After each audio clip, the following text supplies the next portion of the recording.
Graça e paz, boa noite a todos.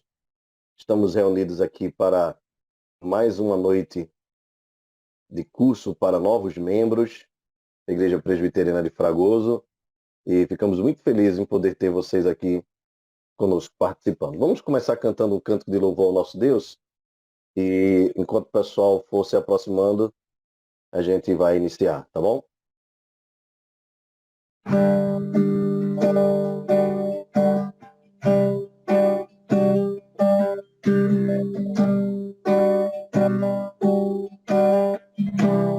Esse é das antigas aqui, ó. Quando entre em tua presença e contempla a tua glória, me esvazio e me prostro aos teus pés.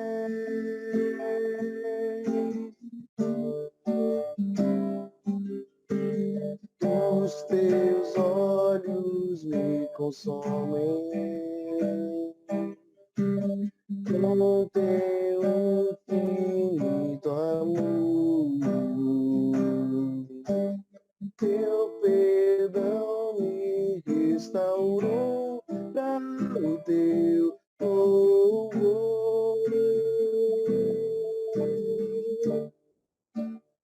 Santo Deus,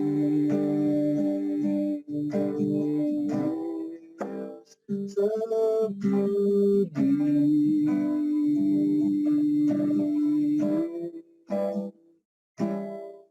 tua glória enche a minha vida e transforma o meu viver.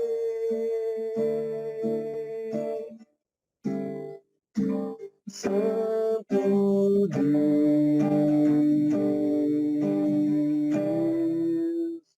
Santo Deus,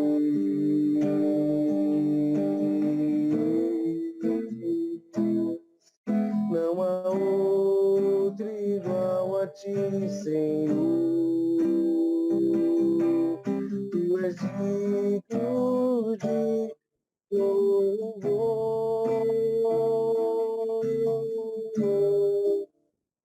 Santo é o Senhor,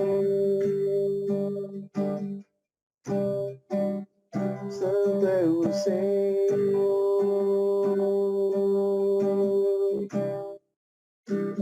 Santo é o Senhor. Amém. Vamos orar? Senhor nosso Deus, nós te louvamos, Pai, pelo privilégio de estarmos juntos aqui, como teu povo, tua igreja, reunidos para aprendermos mais do Senhor, compreendermos, Deus, o papel, a missão e a autoridade da tua igreja. Te rogamos que o Senhor nos ajude na compreensão da tua palavra. Obrigado por tudo, Senhor, nós te bendizemos. Em nome de Jesus. Amém. Amém. Queridos irmãos presbítero, Fábio e Amauri, sejam bem-vindos em nome de Jesus, meus irmãos. Amém. Boa noite. Graça e paz para todos. Amém, Amauri. Amém, presbítero Fábio. Deus lhe abençoe também, meu irmão. Alegria ter o senhor aqui. Muito bem, irmãos. Olha, hoje nós não vamos poder esperar muito, né? A gente tem procurado, assim, ser o máximo fiel ao horário estipulado. Eu até cheguei um pouquinho atrasado, uns 3 minutos atrasado, mas é bom a gente procurar manter o horário para poder atender todo mundo, tá? Lembrando que esta aula está sendo gravada, nosso querido irmão André está fazendo a gravação, então os irmãos que por acaso não conseguirem acompanhar toda a aula, poderão acompanhar depois através do YouTube. Bem, eu vou então para o material, eu vou aqui compartilhar a minha tela, estou ficando sabido nesse negócio, e vou abrir o meu aplicativo Confé, CONFE.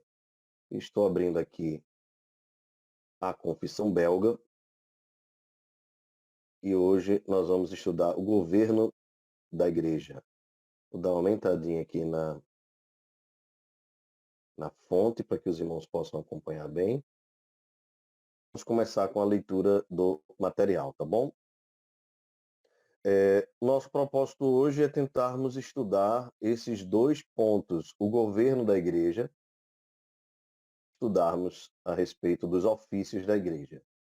Além dos novos membros que estão acompanhando agora e aqueles que irão acompanhar depois, foram convidados também a participar deste estudo os presbíteros e diáconos da igreja, tá bom? Então, nós já temos aí o presbítero Fábio e o diácono Amauri. É provável que outros oficiais cheguem aí à medida que tiverem condições para participarem, tá? Para eles vai ser uma forma de reciclagem, de relembrarem, até mesmo de tirarem dúvidas, caso os irmãos a eles, ok? Então vamos lá. Cremos que esta verdadeira igreja deve ser governada conforme a ordem espiritual que o nosso Senhor nos ensinou na sua palavra. Então, o primeiro ponto aqui, irmãos, da confissão belga, nos ensina que esta verdadeira igreja, né, nós estávamos discutindo anteriormente sobre as marcas desta igreja, que ela deve ter um governo humano e que este governo humano está submisso a uma ordem espiritual que nos por meio da sua palavra. Esse é um ponto fundamental. Nós somos cristãos reformados. E um dos lemas da reforma é o sola scriptura, ou seja, somente a escritura é a palavra de Deus. É Deus quem estabelece o meio pelo qual a sua igreja deve ser governada. E como deve ser essa orientação? Através da palavra de Deus, ok? Deixa eu entrar aqui para adicionar mais alguém. Muito bem, seja bem-vindo, Felipe. Mais aqui, tem mais gente chegando. É o irmão Otávio, seja bem-vindo. Vocês podem colocar o telefone aí no silêncio. Iniciamos há 5 minutos a nossa ronda. Vocês podem continuar acompanhando. Desliguem os microfones e as câmeras, se assim preferirem, e podem participar. A Bíblia é a regra de fé e prática, a base na qual a igreja está alicerçada. É a Escritura. Diz que deve haver nesta igreja ministros ou pastores para pregarem a palavra de Deus e administrarem os sacramentos. Deve haver também presbíteros e diáconos para formarem com os pastores o conselho da igreja. Bem, isso aqui é um detalhe interessante, né? Algumas igrejas reformadas, ou em algumas igrejas reformadas, o conselho é formado pelos 3 ofícios, pastores, presbíteros e diáconos. Na Igreja Presbiteriana do Brasil, entende-se que devem ser apenas os pastores e presbíteros. Embora os diáconos também sejam oficiais, logicamente, e possam ter assento na reunião do conselho quando convidados ou quando forem também para participarem, para tratarem de assuntos específicos ligados à diaconia da igreja.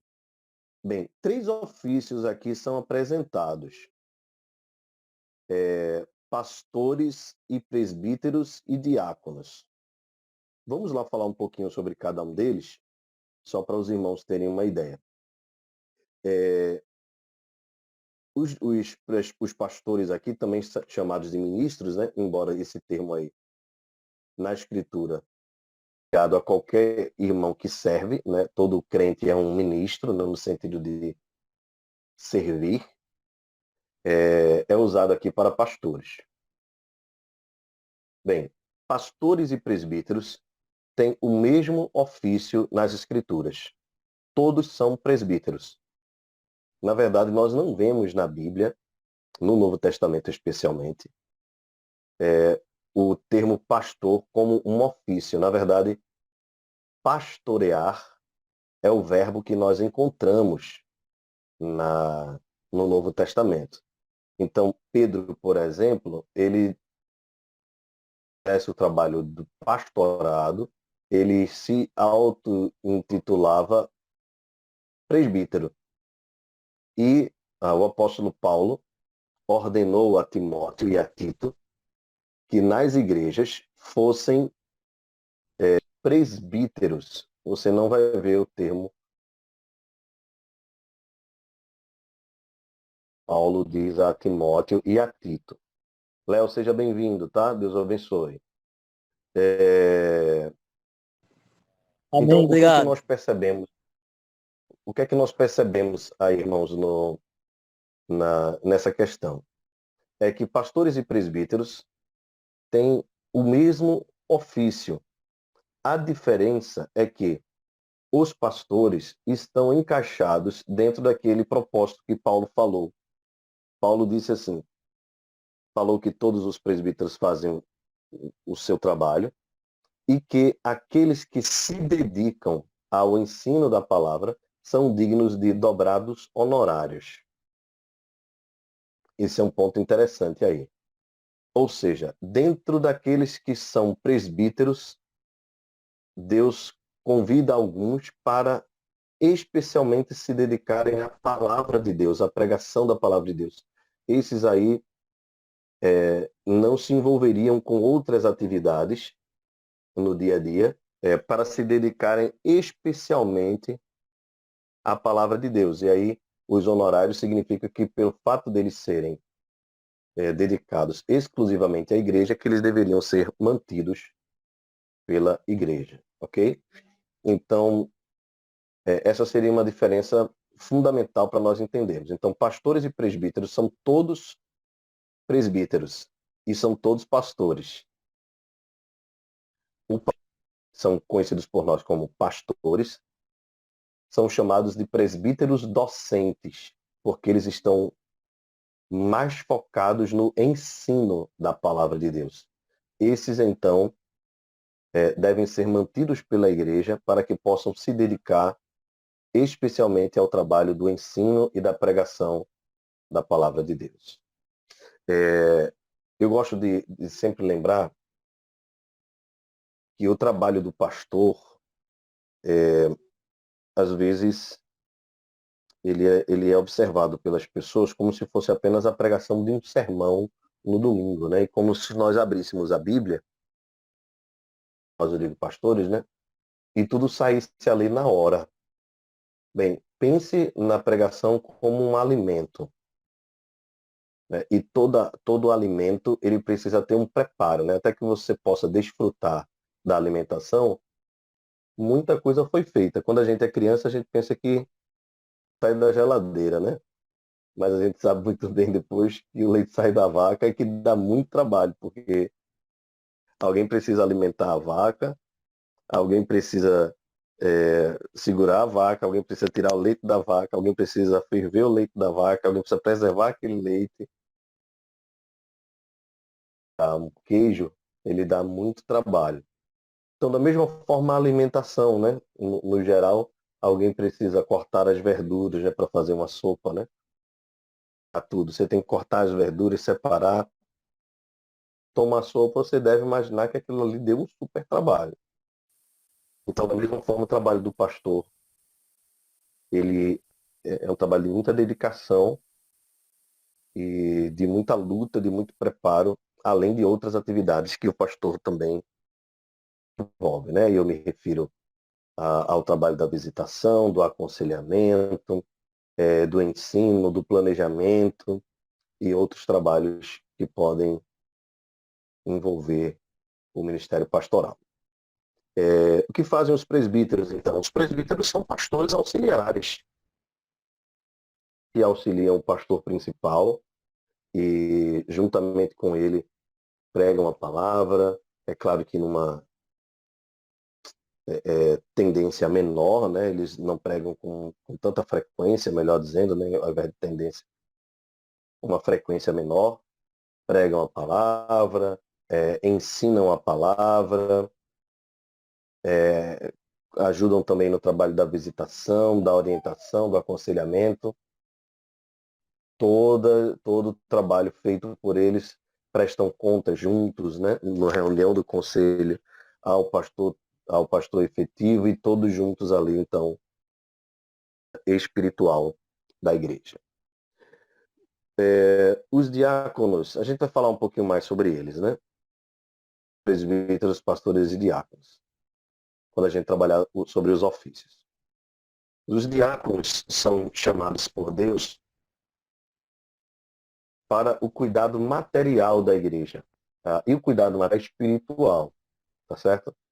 Mas é um cuidado especialmente material, recolhimento das ofertas para ajudar os que precisam, o recolhimento de alimentos para ajudar os que precisam, o cuidado com a mesa, o cuidado também com o bem-estar da igreja, dos irmãos. Isso tem a ver nos dias de hoje, né, com o cuidado com o ambiente do culto. Então, na nossa Constituição, os diáconos são responsáveis pela ordem da igreja durante as atividades. De sorte que eles devem estar ali ocupados em que todos sejam bem acolhidos, todos sejam bem, que as pessoas possam estar no local com segurança e com conforto que é digno do povo de Deus. Então, os diáconos têm um super trabalho dessas atividades, ok? Então, pastores, presbíteros e diáconos governam de Deus.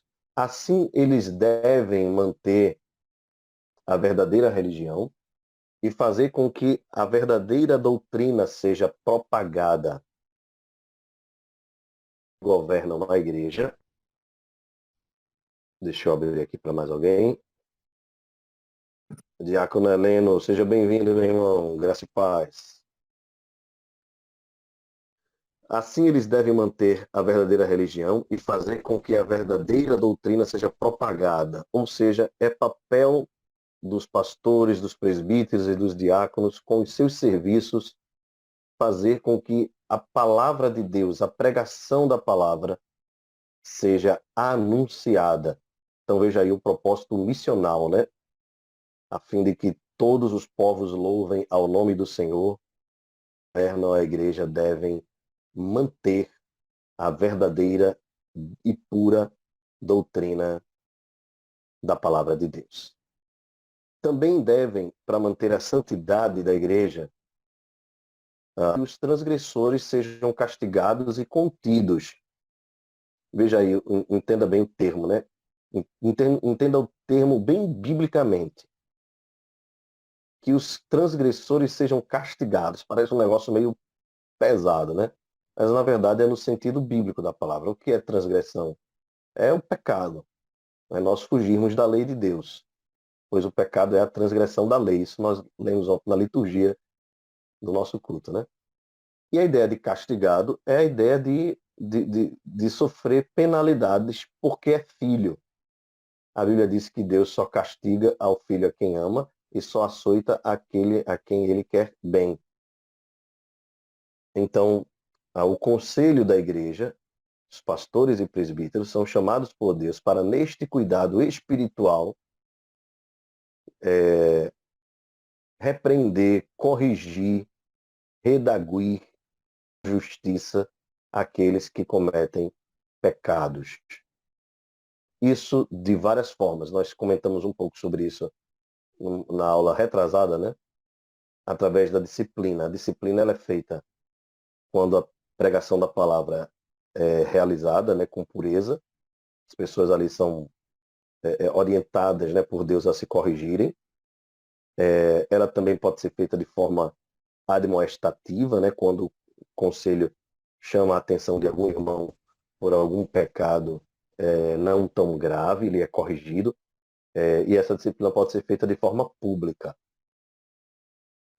Sendo assim, ela objetiva a exaltação da glória de Cristo, a correção do irmão que pecou, a educação da igreja para que outros irmãos não caiam no mesmo pecado e, claro, o bom testemunho do nome de Cristo para os que não o conhecem.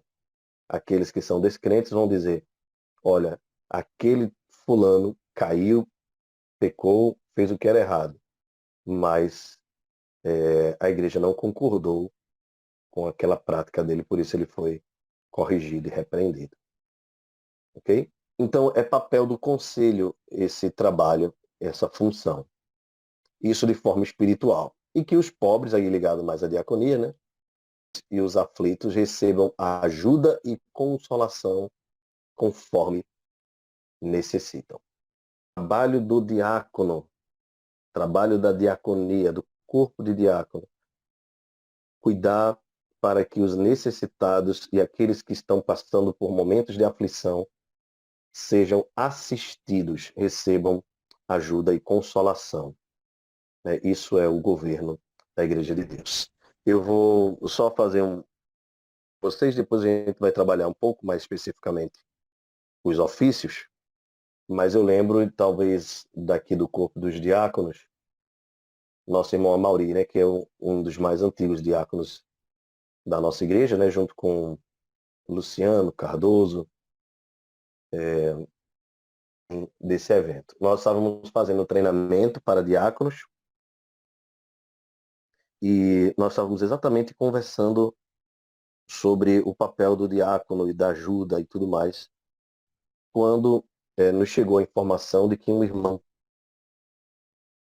da comunidade ele teve a casa incendiada, né? Foi um acidente doméstico, era uma casa alugada, mas a casa dele pegou fogo assim, principalmente o quarto.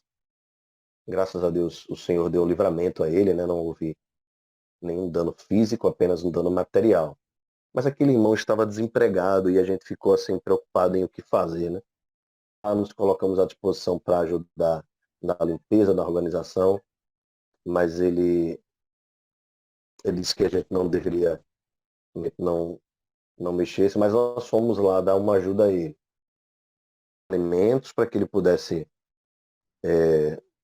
de repente, desviar, né, o dinheiro que ia comprar de alimentos, ele pudesse ajudar e colaborar aí com a casa. E também fizemos aí um vale no armazém para que ele pudesse comprar o que ele achasse bem. Eu acho que na ocasião, faz uns 10 anos mais ou menos isso, na ocasião acho que a gente deu uns R$ 300, 200 e alguma coisa. Bem, era um dinheiro razoável para ele R$ 350. comprar Eu tinta. lembro bem disso. 350. Oh, Maurico, boa, meu. R$ 50, exatamente. Interessante. Marcou, não foi, Mauri? Marcou, marcou. Marcou mesmo. Bem lembrado Porque mesmo dessa ação que a gente fez. Foi eu, você, o Wilson, Luciano, isso, e teve outra pessoa que foi isso. também. Foi só a gente mesmo, foi Cardoso. nós quatro. Eu acho que Cardoso estava também no dia, no treinamento. Tava Cardoso, foi Cardoso, foi isso mesmo, foi. A gente foi lá. Muito interessante. E a gente orou com ele, a gente orou pela família dele. E Exatamente. depois a gente soube que ele, graças a Deus, conseguiu se restabelecer, que deu tudo certo. Estamos muito felizes. Ele, toda vez que passava, eu lembro que ele tinha uma motinha pequena. Toda vez que ele passava, rapaz, ele parava, abraçava a gente. A gente sabe que, infelizmente, até entre os cristãos existem barreiras, né, denominacionais. E ele tem ficado mais constrangido assim com a nossa atitude porque nós não conhecíamos, ele não era parte da nossa igreja local, mas é parte do corpo de Cristo, né? E a Bíblia diz que quando um membro sofre, todos devem sofrer juntos. Então foi uma questão interessante porque foi no período que a gente estava estudando sobre diaconia e a gente foi convocado pelo Senhor assim para praticar o serviço, né? A diaconia, a ajuda, o consolo para aquele irmão e sua família necessitada. Desta maneira, tudo procederá na igreja em boa ordem, quando forem eleitas pessoas fiéis, conforme a regra do apóstolo Paulo na carta a Timóteo. Bem, eu vou só encerrar esse ponto aqui, fazer um link sobre o que ele colocou, e depois nós vamos ver quais são essas regras aí que Paulo coloca para o presbiterato e para o diaconato na igreja de Deus, conforme ele escreveu na carta a Timóteo. Então, segundo o Elgon, quando forem escolhidos presbíteros, diáconos, pastores para a igreja de Deus para manterem a ordem, para velar pela santidade da igreja e cuidar dos necessitados, a igreja estará em boa ordem. Eu quero então confirmar com vocês aquilo que nós estamos estudando na Confissão Belga, à luz, logicamente, que é a nossa única regra de fé e prática. Vamos então fazer para que os irmãos estejam apostos com as suas Bíblias, aqueles que puderem, logicamente. Peguem suas Bíblias e eu vou solicitar que alguns dos irmãos leituras, tá bom? Eu vou pedir para o meu irmão Leonardo abrir em Atos, capítulo 20, verso 28. Eu nem sei se Léo pode. Léo tá no trabalho, né, Posso Léo? abrir, Diego? Posso abrir. Qual é o versículo, por favor? Pode. Pronto, meu irmão. Atos, capítulo 20, verso 28. Perfeito. Eu vou pedir para o meu irmão e diácono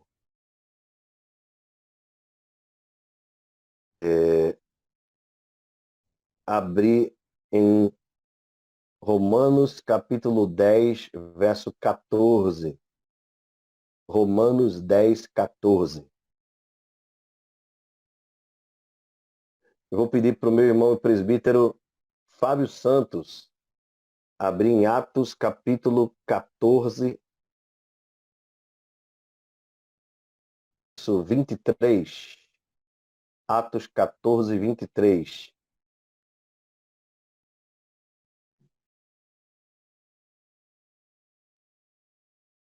Eu vou pedir para meu irmão e missionário Felipe abrir em 1 Timóteo, capítulo 3, versos de 8 a 10.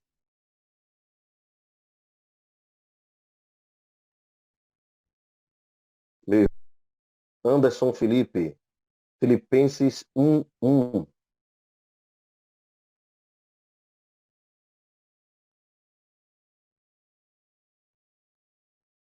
Eu vou pedir para o meu irmão Eliot Hermes, se possível, Eliot,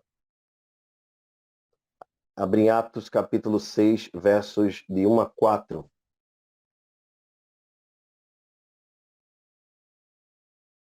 Luciano, seja bem-vindo.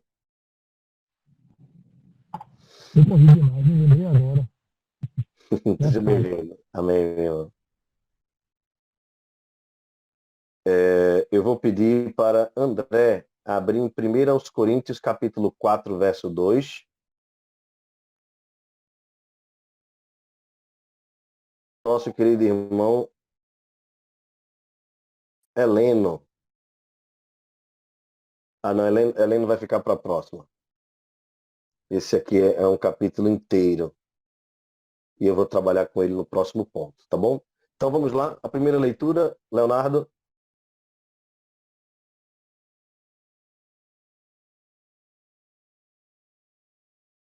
Atos 20 e 28, né? Isso. Diz assim, tá ouvindo? Tô lendo.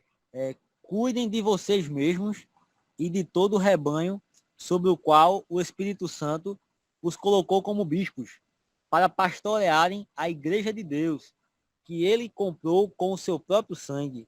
Versículo maravilhoso. Amém. Lindíssimo. Obrigado, Léo. Olha, irmãos, veja que coisa interessante. Vejam que coisa excepcional. Primeiro, o apóstolo Paulo está aí se despedindo dos irmãos da igreja de Éfeso. Atos capítulo 20. O texto nos traz um monte de orientações que Paulo deu aos presbíteros antes da sua partida para Jerusalém, de onde ele não mais voltaria, né? Ele ficaria preso e Paulo tinha ciência disso, tanto que os irmãos se abraçam com ele e choram porque sabia que Paulo não mais voltaria. Paulo lembra a esses irmãos que eram presbíteros, veja que aí o termo presbítero tem tudo a ver com a qualificação, com a vocação, mas aos presbíteros dado também outro título, o título de bispos. A diferença entre presbíteros e bispos não há, é a mesma coisa. Só que um termo se refere à vocação, é o presbítero, e outro termo, bispo, se refere à função. O bispo é um supervisor. Então, todo presbítero é um bispo. Ele supervisiona o rebanho de Deus. Em algumas igrejas, o pastor também é chamado de bispo, não há nenhum problema em ele ser chamado de bispo. Supervisiona o rebanho de Deus. E caso um pastor seja pastor dos pastores, um presidente de um grupo de pastores, aí fica mais claro ainda o trabalho do bispado. No sentido de supervisionar as igrejas para que elas caminhem bem. Então, essa foi a ordem que Paulo deixou para os irmãos presbíteros na cidade de Éfeso. Supervisionem o rebanho de Deus com todo cuidado, com toda diligência, porque Cristo comprou esse rebanho com o seu próprio sangue. Cristo é o supremo pastor e bispo das nossas almas. O pastor sênior, né, da igreja de Deus. E ele colocou pastores menores do que ele para cuidarem do rebanho. Então, como diz a Escritura, todos nós haveremos de prestar contas a Deus do cuidado com o rebanho. Importa, então, aos dispenseiros que sejam encontrados. Então, isso confirma aí o que diz a Confissão Belga. A crendeira deve ser governada conforme a ordem espiritual que o nosso Senhor nos ensinou na sua palavra. Como o Senhor ensinou, cuidem com todo o zelo da Igreja de Deus que ele comprou com o seu próprio sangue. É claro aqui que quem comprou com o sangue foi o Deus Filho, ok? Heleno, liga o teu microfone, desligar, tá dando interferência. Índio bravo, caba macho. Eita, vamos embora. Quem é o segundo aí? Quem vai fazer a segunda leitura?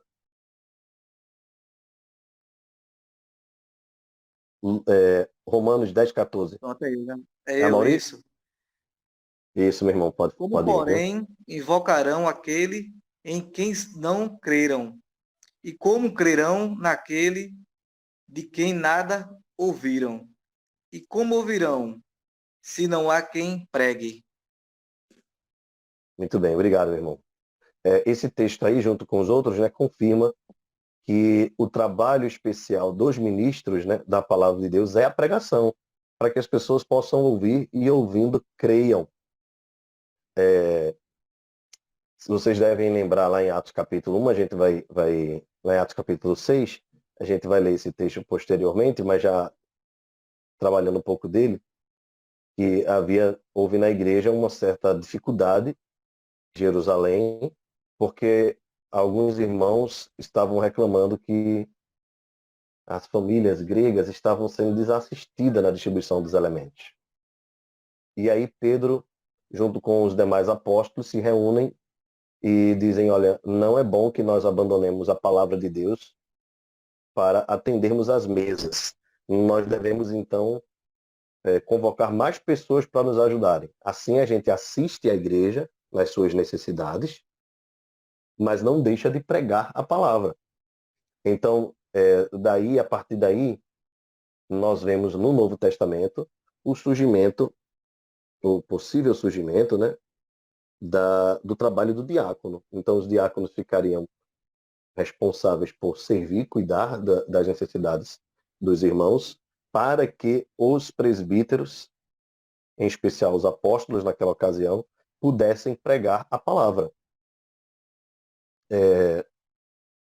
Às vezes a gente observa na igreja, vou dar um exemplo aqui bem simples para vocês, uma igreja com boa pregação, uma igreja caminhando bem, saudável, aí as pessoas começam a elogiar o pastor, né?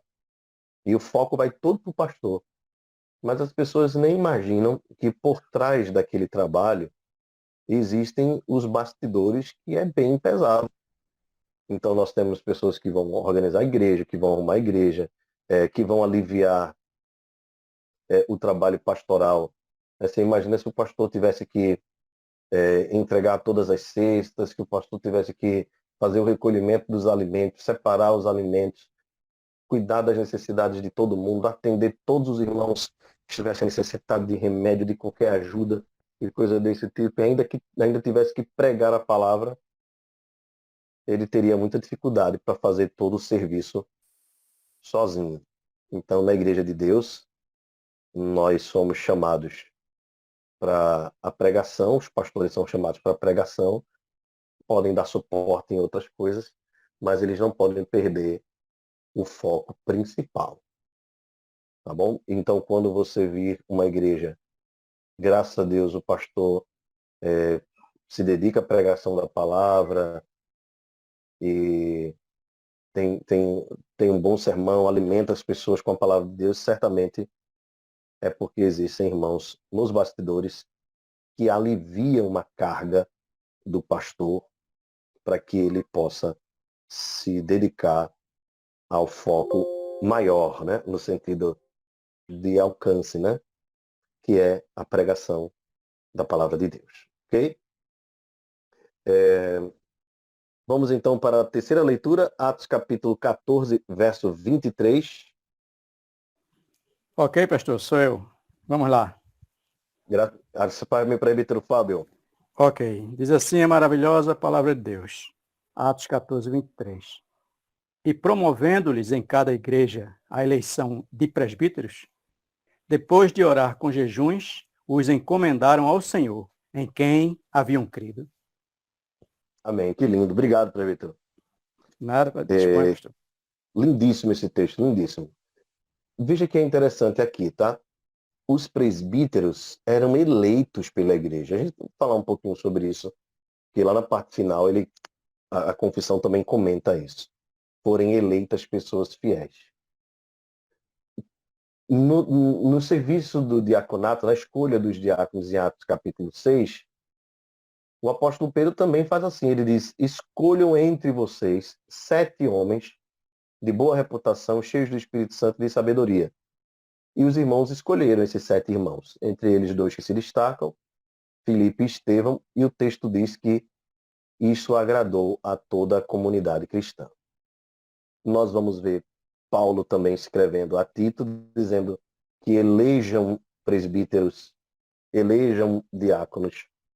Isso significa, então, que os ofícios na igreja, eles não eram por indicação, simplesmente indicação de alguém maior, como se fosse cargo político ou cargo de confiança. Mas havia um reconhecimento da comunidade cristã por meio de uma eleição para que aquele irmão fosse, então, empossado e encomendado, né, diante do Senhor, ordenado para aquele serviço.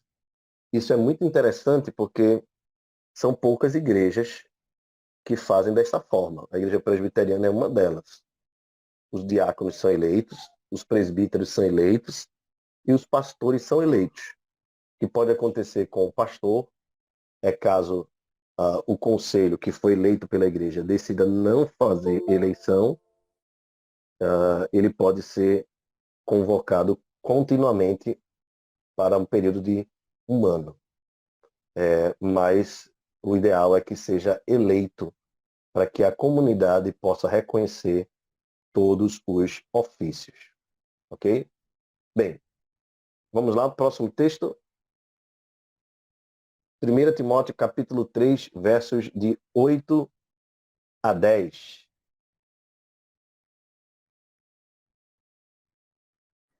Amém. Só um momento. Do mesmo modo, tá ouvindo? Estamos sim. Do mesmo modo, quanto a diáconos, é necessário que sejam respeitáveis, de uma só palavra, não inclinados a muito vinho, não gananciosos, conservando o mistério da fé com a consciência limpa. Também estes devem ser primeiramente experimentados e, caso se mostrem irrepreensíveis, que exerçam o diaconato. Ok. Nós vamos trabalhar um pouquinho, quando formos trabalhar 1 Timóteo capítulo 3, vamos trabalhar especificamente aí as qualificações dos presbíteros e diáconos. Mas aí o texto serve para nós só para confirmar que as exigências feitas em termos de qualificação para presbíteros é a mesma ou semelhante à feita para diáconos. Então, já que adiantando o que nós vamos conversar um pouquinho depois, não é que presbítero é série A e diácono é série B. Não é que presbítero é melhor que diácono. Pelo contrário, são vocações distintas. São vocações distintas. São chamados distintos. Alguém que é chamado por Deus presbítero e por qualquer tipo de conveniência trabalha como diácono, ele vai ser um problema e vai ter problema. Da mesma forma, alguém que é diácono, vocacionado para esse ministério, e quer ser presbítero, ele pode também ter muita dificuldade. Portanto, cada um fique na vocação para a qual foi chamado. Alguém pode ter duas vocações? Pode sim, existe caso. Mas é importante que as pessoas estejam tranquilas quanto à sua vocação. Se Deus lhe chamou para ser um presbítero, seja para a glória de Deus. Se chamou para ser um diácono, seja para a glória de Deus. Chamou para ser um pastor, seja para a glória de Deus. Te chamou para ser missionário, seja para a glória de Deus. Pastor não é maior que o diácono, diácono não é maior que o missionário, presbítero não é maior que o diácono, e todos somos servos de Deus e da igreja de Deus, ok? Vamos então para mais um ponto. Filipenses capítulo 1, verso 1. Eu acredito que foi Anderson que ficou com esse texto. Sim, vou ler aqui. Paulo e Timóteo, servos de Cristo Jesus, a todos os santos em Cristo Jesus que estão em Filipos, com os bispos e diáconos. Ok, muito bem. Com os bispos e diáconos, é interessante, né? Aqui o bispo, mais uma vez, o termo se trata do papel dele, né? Da função dele. Ele é um supervisor. E os diáconos, veja que interessante. Paulo escreve a carta para toda a igreja de Filipos, mas saúda especialmente e primeiramente os líderes. Eles recebiam de Paulo um cuidado especial pelo fato deles serem os pastores ou fazerem o pastoreio da igreja do Senhor. E por fim, último texto, aliás, por fim não, ainda tem mais dois, né? Atos capítulo 6, versos de 1 a 4.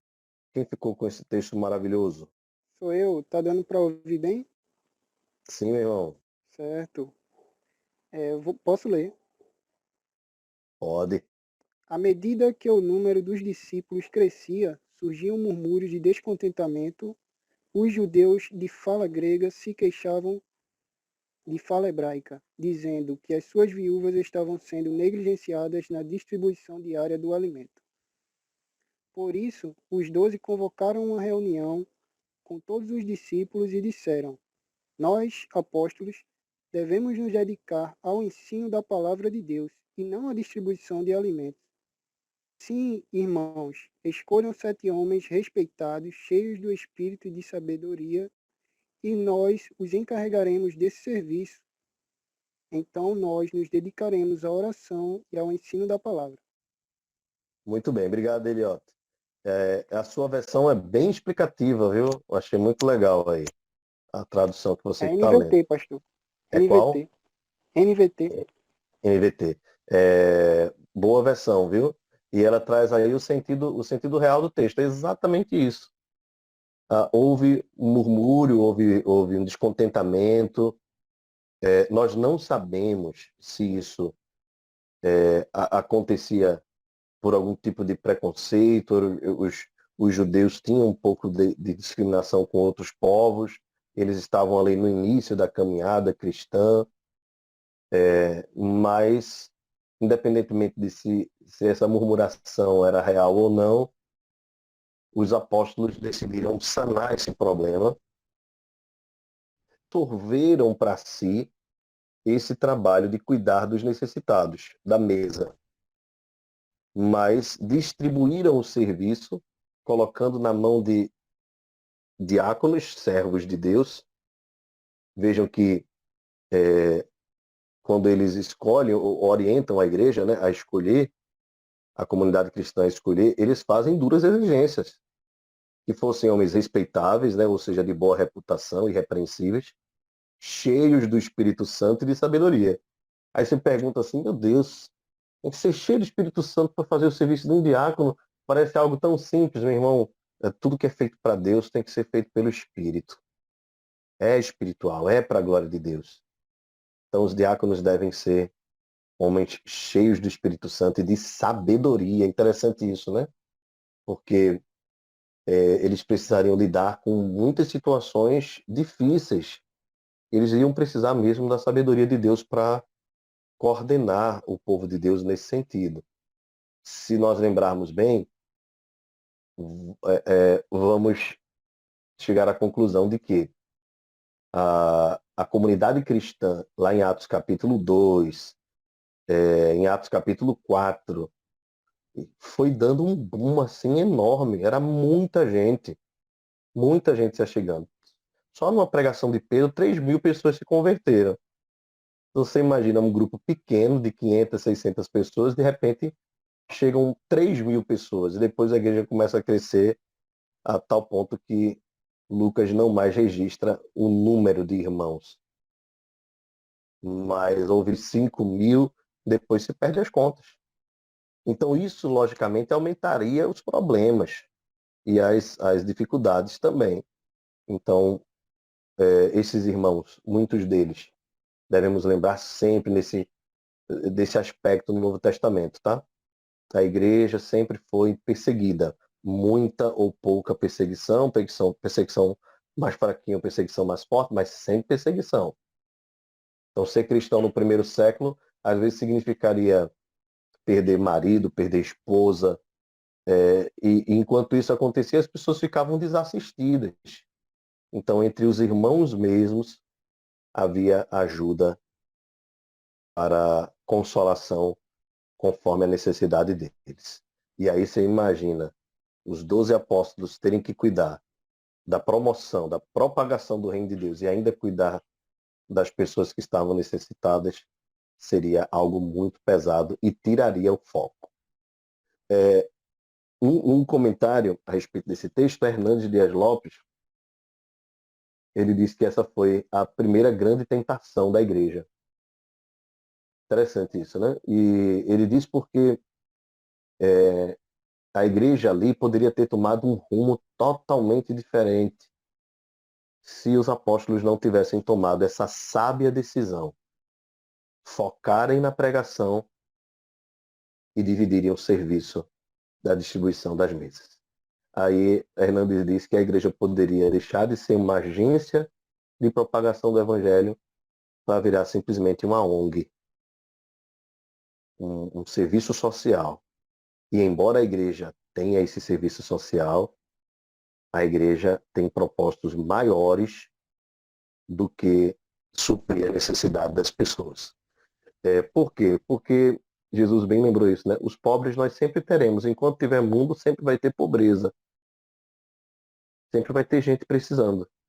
Mas o nosso foco maior é a pregação do evangelho do reino. Junto com a pregação do evangelho do reino, vem o suporte social, que se faz naturalmente. Por si só, o evangelho já começa a corrigir socialmente o cidadão e abrindo portas.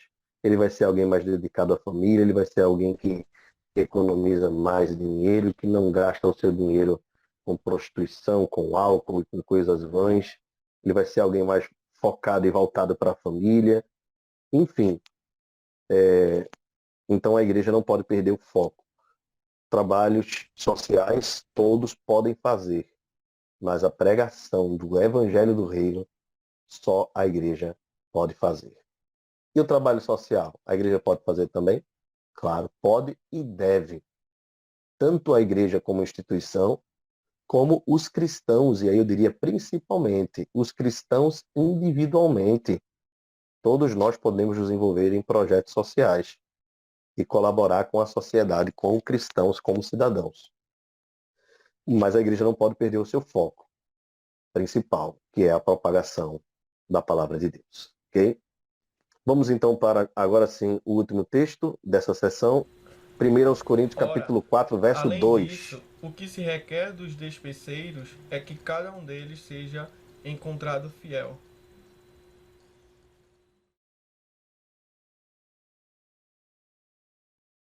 Amém. Obrigado, André. É exatamente isso o propósito. Esse é o propósito. Quando forem eleitas pessoas fiéis, conforme a regra do apóstolo Paulo na carta a Timóteo. É claro que a Confissão Breve está citando aqui Timóteo porque é o texto maior sobre isso. Mas Tito também, Atos também nos ensina, e outros textos das Escrituras nos ensinam sobre a liderança do povo de Deus. Tá? Mas 1 Timóteo 3 é o texto que talvez mais puxe assim da qualificação dos diáconos na Igreja do Senhor.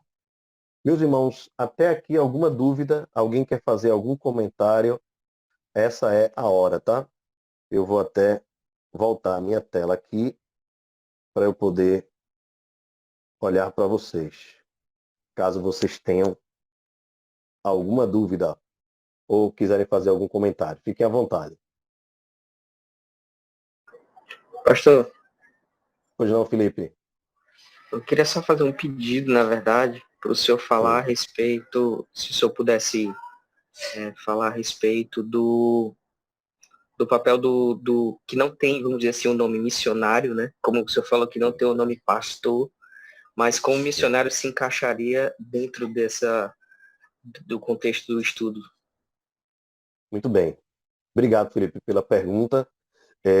Ele se encaixa lá em Efésios, quando a Bíblia diz que Deus chamou alguns para apóstolos, outros para profetas e outros para pastores e mestres.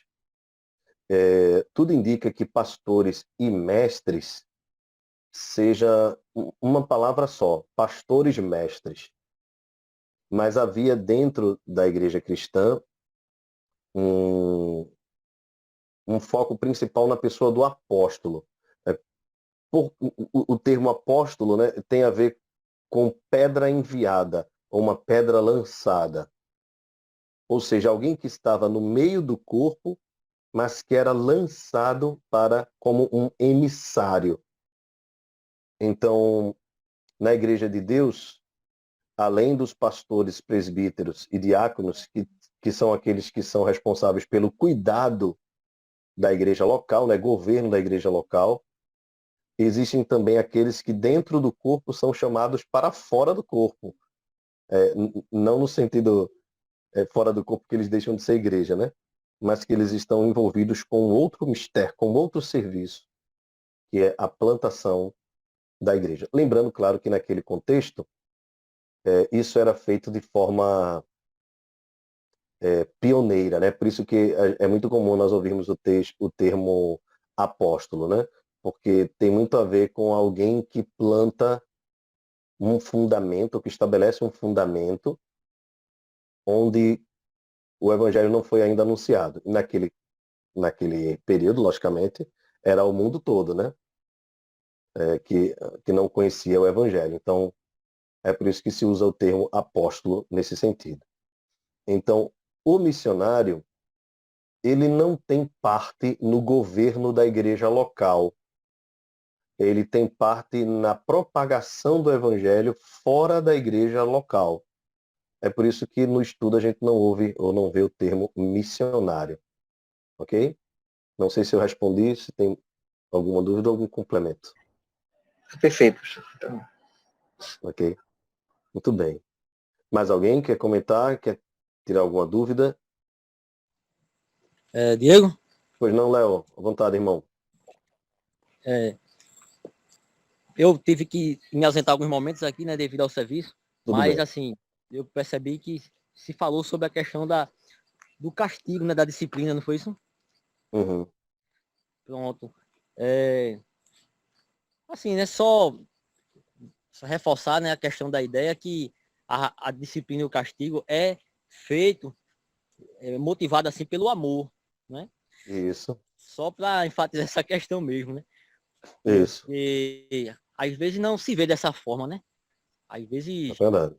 pode-se pensar que são por outros motivos, e só deixando bem claro que realmente é o amor, ou seja, é o bem da pessoa, né? É ver ela restaurada, é ver ela, né, curada, edificada, né? Então, é ver realmente ela bem espiritualmente, a glória de Deus realmente aparecendo na vida daquela pessoa, né? Então, Isso, por isso que a igreja exerce nesse castigo, essa disciplina, porque às vezes se faz, inclusive, né, com motivações erradas, né?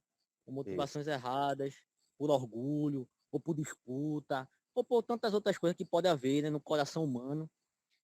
A liderança, às vezes, pode falhar nesse aspecto também, pode. mas, mas sempre reforçando, né, que o que a palavra de Deus, o padrão que a palavra de Deus coloca não é humilhar ninguém, não é assim, né, constranger ou pisar ou humilhar as pessoas, né? É sempre Isso, visando a restaurar, a abençoar, a edificar. Pronto, é só isso mesmo. isso. Só isso mesmo. Perfeito, Léo, perfeito. Olha, a sua percepção está corretíssima. Bom, Diego, Pois não, Luciano?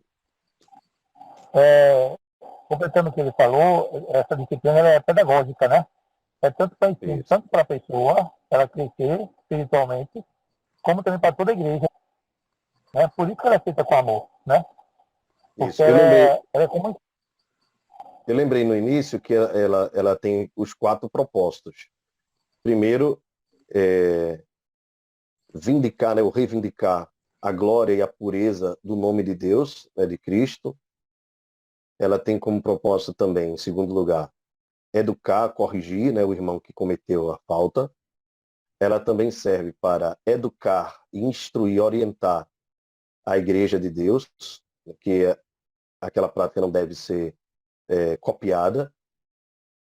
Testemunhar para os de fora, de maneira que quando as pessoas souberem do pecado cometido, porque geralmente a disciplina pública é feita para casos que não se pode esconder, sabe que embora tenha acontecido aquela da pessoa, né, aquela prática, concorda com aquilo e aquilo. Então tem esses 4 propósitos. Foi boa sua palavra, Luciano, e a de Léo traz mais o sentido da prática da disciplina, como ela deve ser executada. E esse é o propósito mesmo, Léo, com amor. Lembrando, claro, ao mesmo tempo fala, a gente não deve esquecer do rigor. Parecem ser antagônicas, e não são. Elas caminham juntas. Às vezes, a gente, para falar do amor de Deus, a gente anula a ira de Deus. E às vezes, para falar da ira, a gente anula o amor. Na verdade, as duas coisas caminham juntas e caminham bem juntas, porque Deus é 100% amor e é 100% ira. Mas se nós não formos cuidadosos e rigorosos pela santidade de Deus, nós jamais desfrutaremos verdadeiramente do seu amor. As duas coisas não podem caminhar por caminhos opostos, mas caminham juntas. Essa disciplina deve ser feita com amor, deve-se procurar acompanhar a pessoa, deve-se observar se essa pessoa quer realmente restauração. É um outro ponto importante. A Bíblia diz que não deve ser nem por força nem por violência, né? Ele comete um pecado, é disciplinado e ele quer continuar naquela prática. E nós não somos o Espírito Santo para modificar o coração da pessoa, né? Então nós vamos ali corrigindo, exortando, mas procurando saber da pessoa se ela realmente tem interesse de continuar na fé.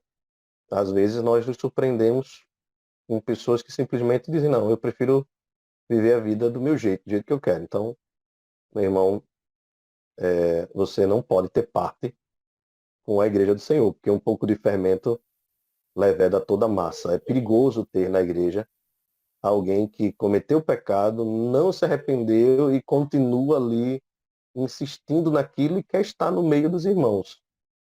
Esses aí são extremamente perigosos e danosos, porque contaminam o restante do rebanho. E aí a gente precisa, de fato, chegar ao nível máximo da censura, né, da disciplina, que é a excomunhão. Ou seja, tirar de uma vez por todas essa pessoa do meio do povo de Deus. É triste, mas é bíblico. Jesus nos ensina em Mateus 18 e Paulo nos ensina em 1 Coríntios capítulo 5. Paulo diz, repreende a igreja por causa de um irmão que estava cometendo um pecado grave, que afrontava a santidade de Cristo e os líderes não estavam fazendo nada. Então Paulo já repreende duramente, dizendo, lançai-o fora, expulsai do meio de vós o malfeitor. Não sabes que um pouco de fermento leveda toda a massa? Então, na verdade, a repreensão não foi nem mais para o jovem, né, para que estava cometendo pecado, mas a repreensão foi para os líderes que não estavam corrigindo com o devido rigor. Ok? Mais alguém, irmãos? É separar o joio do trigo, né, pastor? Separar o joio do trigo. Ô, reverendo. Que é um trabalho duríssimo, dificílimo, que rasga o nosso coração. Se houver um presbítero na sua igreja que tem alegria com isso, desconfie da vocação ou do caráter desse irmão. É uma das coisas mais difíceis de serem feitas na igreja. Ninguém é eleito presbítero com a vontade e a gana de disciplinar. Disciplina é a parte mais difícil do ministério, mas que precisa ser feita. Eu digo Leon, isso porque, assim, infelizmente, a gente vê na internet, dos vídeos, né? Os compartilhamentos, e inclusive a gente já viu, experimentou na vida real, de que, assim, a questão carnal, às vezes, fala tão alto, a natureza humana, que as pessoas saem na tapa, saem na briga, esculhambando, xingando, já vi também. mandando outro se lascar, e etc. Até, desculpa usar a palavra aqui, assim. Mas, assim, é o que a gente vê, né, na realidade da igreja evangélica, tá tão maculada, tão manchada por isso, né? Verdade, E Léo. por isso que eu falo isso, sabe? É só por Verdade. causa disso mesmo, para que, né, a gente, por ver tanto essas coisas, acaba achando que isso é normal. E onde Não é. Não é. A gente precisa estranhar. Tem razão. Muito bem. Mais alguém quer fazer algum comentário? Ô Diego, e a não, Amaury? a pessoa que pratica o pecado, certo? Ele perde a salvação ou não? Eu estou perguntando porque Não. eu tenho um amigo do Verbo da Vida, certo? Com uma vez conversando com ele, e falou para mim que a pessoa que peca, que erra, ele perde a salvação. E fui falar isso para ele que não perdia, porque teria que existir o arrependimento, não a praticar mais aquele pecado, certo? E entrar em disciplina, entendeu? E não concordou comigo não, isso que a salvação acabou-se. O pessoal do Verbo da Vida, eles são arminianos, né? Então os arminianos creem na perda da salvação. Se for nesse sentido aí, está equivocado, né? O crente não perde a salvação quando peca, visto que nós pecamos todos os dias e a graça de Deus é derramada sobre nós logo de manhã, quando a gente acorda, né? As misericórdias do Senhor se renovam a cada manhã sobre as nossas vidas. Agora, tem um aspecto da disciplina que é muito interessante e bem polêmico. A gente vai tratar depois sobre disciplina, especificamente sobre disciplina, tá? Mas lá em Mateus 18, a coisa sai do caminho pessoal para o caminho público. Deixa eu explicar para vocês. Jesus diz assim, se teu irmão pecar contra ti, vai arguí-lo entre ti e ele só. Então aí é o seguinte, suponhamos que Heleno falou algo que me magoou. Então qual é a ordem bíblica? Eu devo ir a ele, eu não devo falar mais ninguém. E dizer a ele, Helena, sua palavra me magoou e tudo mais. Bem, aí a Bíblia diz assim, se ele te ouvir, ganhaste o teu irmão. Então, encerrou a lei. Foi eu e ele, acabou. Mas se ele não te ouvir, leva o caso, leva 2 ou 3 testemunhas. Então a coisa já ganha um caráter mais coletivo, né? Torna público. E aí eu levo mais 2 irmãos para servirem de testemunha. Só, meu irmão, mais uma vez eu estou vindo aqui pedir para que você não me chame de gordo. Tá certo, Helena? Aí a Helena continua insistindo a dizer essa calúnia contra a minha vida, né? Dizer que eu estou gordo. Então o texto diz assim, leva-o à igreja. Aí é quando a coisa já se torna pública. Neste caso, no nosso sistema presbiteriano, o levar à igreja é levar ao conselho. E aí o conselho vai lidar com a causa. Vai corrigir o irmão Heleno, vai discipliná-lo. Se ele, logicamente, estiver equivocado, né? Se não for mimimi da minha parte, né? Se ele estiver equivocado, então o conselho vai discipliná-lo. Se ainda assim e essa disciplina é pública, né? Porque a coisa já se tornou pública. E se ainda assim continuar, aí o texto diz, considera-o como gentil ou publicano. Aí que Jesus usa, gentil ou publicano. O que era o gentil? Era aquele que não era parte do povo de Deus. Para os judeus só havia judeus, que eram eles, o povo escolhido, e os gentios, que era qualquer pessoa de outra nação. Não fazia parte do povo de Deus. Então o que é que Jesus está dizendo? Tira ele da igreja e considera como ele não sendo parte do povo de Deus. E mais, pior do que não ser parte do povo de Deus, considera-o como publicano. O que era um publicano? O publicano era um judeu que cobrava impostos de outros judeus e passava parte do valor para Roma. Então, imagina você, vamos supor, né? Nós somos invadidos pelos americanos, suponhamos, os chineses, seja lá o que for. Tá essa polarização aí, a gente não pode nem escolher nenhum nem outro. Nós somos invadidos pela Nicarágua. E aí a gente precisa agora, toda vez que a gente for comprar uma saca de batata, aí eu vou no mercado e encontro lá André. Aí André diz assim, ei Diego, e essa saca de batata aí? Eu disse, rapaz, comprei por R$100. Aí ele disse, opa, R$40 é de Roma. Aí eu digo assim, mas rapaz, tu sendo meu amigo, tu sendo brasileiro, tu vai cobrar lá para Nicarágua, né? Tu vai cobrar lá para Nicarágua esse valor. Aí André diz assim, e outra coisa, aumentou agora o preço, é 50. E 10 ele fica e o restante ele dá para Roma. Esse era o publicano, na prática. Lembra que Zaqueu era o maior dos publicanos? Era o maioral? E que o povo tinha ódio dele, tanto ódio que tinha dele, que quando Jesus entrou na casa dele, o povo ficou invocado com Jesus. Porque se o publicano já era ladrão, Zaqueu era ladrão dos ladrões. Ele decide devolver 4 vezes mais a quem ele tinha fraudado. Então Jesus diz assim, se esse irmão insiste no pecado e continua pecando, mesmo depois da disciplina, ele decide continuar naquela prática, considera ele como se ele fosse um descrente e mais, como se ele fosse um traidor da própria fé. Isso é pesado. E aí, depois desse irmão ter sido expulso, Jesus diz assim, que daria a chave. Onde estiverem, o que vocês ligarem na terra, terá sido ligado no céu. Porque onde estiverem 2 ou 3 reunidos em meu nome, ali eu estarei presente. Ou seja, o conselho da igreja, os líderes da igreja, têm o poder de fechar a chave do céu àquele que for pecador impenitente. A chave está fechada.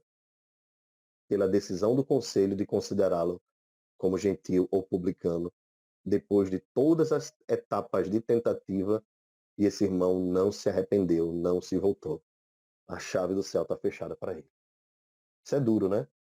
Isso aí tem a ver com a parte da eclesiologia chamada de o poder da igreja. Ok? Bem, mas a gente pode estudar sobre isso depois com bastante calma e eu provar com vocês aqui, com esse e com outros textos bíblicos mais. Ok? Bem, eu vou voltar. Reverendo, dá licença, Foi, só uma reverendo. pergunta. À vontade. Após esse processo todinho, desse joio, do trigo ser jogado fora, e um arrependimento, ele poderá ser aceito pela igreja? Meu irmão, a sua pergunta foi tão fundamental agora que me emocionou. Sabe por quê? Porque eu tinha esquecido dessa parte. Paulo orienta quanto a isso. Sabe aquele cara que estava tendo relações com a madrasta, talvez até com sua mãe? O texto lá em 1 Coríntios capítulo 5 fala sobre isso. É quando Paulo diz: expulsai da igreja e repreende a liderança por não já ter expulsado aquele rapaz. Bem, aquela é a primeira carta de Paulo aos Coríntios. Acredita-se, e temos prova bíblica disso, de que Paulo escreveu mais 2 cartas para os irmãos de Corinto. Essas cartas não chegaram e essa carta foi perdida. Mas a 4ª carta aos Coríntios, que é a segunda que nós temos, Paulo chama atenção para esse ponto que o senhor colocou aí. Porque possivelmente, aquele irmão que fez aquilo se arrependeu depois de ter sido expulso. E Paulo diz assim: recebei-o, aquele que se arrependeu, recebei-o, para que Satanás não o tente por profunda tristeza. Que coisa linda, né? Então, ainda que alguém tenha sido posto para fora pela insistência no pecado, se esse irmão, se essa pessoa se arrepender, ela retorna ao posto de irmão e deve ser acolhido, deve ser abraçado. A igreja é lugar de recebimento, de acolhimento. Agora, de pessoas que de fato se arrependem e voltam. No sistema presbiteriano, esse retorno só pode acontecer ou deve acontecer na mesma igreja que a pessoa foi disciplinada, para que a coisa seja corrigida na raiz. O irmão não fique pulando de igreja para igreja, né? Se ele foi disciplinado ali por aquele conselho, ele deve ser restaurado por aquele conselho, por aquela comunidade de fé, para que se prove na prática que esse irmão se arrependeu e voltou para o Senhor. Ok? Obrigado, Veleno, pela pergunta. Por nada, pastor. Excelente, excelente. Muito bem, irmãos. Eu vou voltar a compartilhar minha tela. Deixa eu ir aqui para a confissão belga. E agora para o ponto, os ofícios na igreja. Meus queridos, 9h21. Vocês acham que a gente deve continuar ou dão uma paradinha aqui? A gente continua semana que vem. Digam para mim aí. Deixa eu voltar a minha tela. Parar o compartilhamento. Aqui. Muito bem. O que é que vocês acham aí? A gente dá uma paradinha? 9h20 está um tempo bom, né? Ok, Felipe. Próxima semana. Então vamos fazer assim, irmãos? Vamos fazer assim? A gente continua na próxima semana, a gente não precisa correr e também para não ficar cansativo e o conteúdo não ficar tão grande, né? Nós demos uma trabalhada boa. Agora, vocês querem tirar ainda alguma dúvida sobre esse assunto? A gente tem um tempo, então. Pelo menos 5 minutos. Alguém quer fazer algum comentário sobre o que a gente tratou hoje? Fique à vontade. Já tiramos algumas dúvidas, mas podemos tirar mais. Só quero fazer um comentário. E a Amori, né? A Amori comentou sobre essa questão de fazer, ou seja, passar por essa reciclagem desse estudo de novos membros. E eu dei uma voada. De novo, eu estava conversando de novo. Mas, apesar de estar participando da primeira aula, ele tem sido muito edificante, porque ele está reaprendendo. E a gente aprende, por em prática, ele se perde. E, pelo que eu vi hoje, realmente, não é feita aquela nossa, vale a pena rever de novo, porque realmente é interessante e edificante. Meu comentário é esse, porque realmente eu estou vendo que é muito edificante. E a gente começa a botar para fora aquilo que ele estava engolindo, por assim falar, você assim, do aprendizado e de prática. Então, a partir disso, começa a rever aquela situação, você começa a reamadurecer. Valeu. Amém, meu irmão. Amém, Helena. Obrigado, Diácono. Deus abençoe o senhor, irmã Tereza. Obrigado aí pelo incentivo. Alguém mais? Anderson fez uma pergunta aqui. A pergunta dele foi, ainda existe salvação para Lula? E esse companheiro faz uma pergunta dessa no final do estudo. Aí é complicado, né? Ah, olha, uma vez eu fui fazer um casamento e aí eu tava com terno e claro, todo gordinho sofre, né? Com a gravata, né? Tava bem apertado e a barba tava um pouquinho grande. Aí eu fiz o casamento, no final, eu ouvi um dos convidados cochichando assim, dizendo, rapaz, esse pastor parece com Lula. E aí, quando foi na mesma noite, quando eu voltei para casa, eu tirei a barba e deixei só o cavanhaque. Cada um vai fazendo o que pode para ficar mais distante do mal. Brincadeiras à parte, um abraço para todos vocês. Deus abençoe. Que nós continuemos amando a Igreja do Senhor, zelando pela Igreja do Senhor. O texto lá no finalzinho da outra sessão vai falar também sobre o cuidado e o zelo que nós devemos ter por aqueles que governam. Então, desde já eu chamo a atenção dos irmãos. Orem pelos presbíteros, orem pelos pastores, orem pelos diáconos, para que eles exerçam o trabalho de Deus com amor, com alegria, com fé e com a certeza de que tudo que nós fazemos, fazemos para a glória de Deus. Deus abençoe vocês. Uma boa noite, um bom descanso. Graça e paz a todos. Amém. Amém. Amém.